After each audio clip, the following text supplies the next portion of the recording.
So in Module 3, we're going to actually get you deploying applications to Bluemix. So the first application we're going to deploy is going to use one of the boilerplates. So these provide you a really fast way of getting started. You're going to get the runtime deployed and sample application, and usually one or more services deployed within that boilerplate.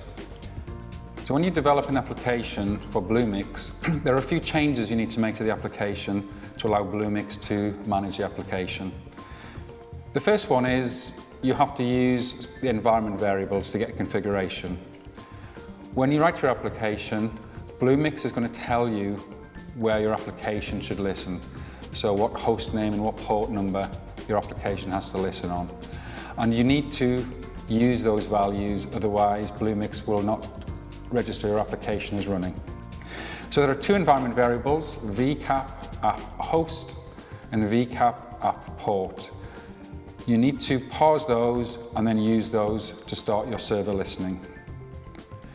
If you have your own configuration that you want to make available to your program, Bluemix also allows you to define your own user environment variables to provide configuration to the application.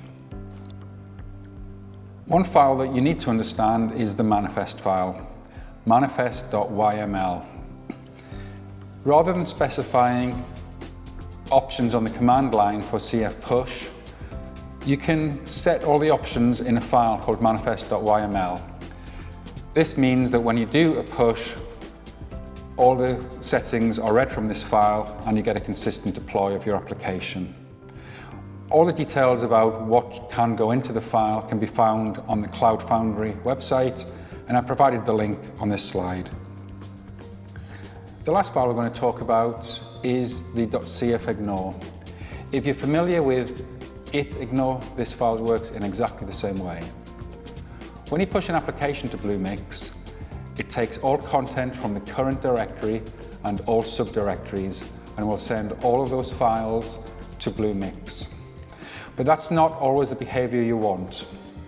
So cfignore allows you to specify files and directories to omit from that process.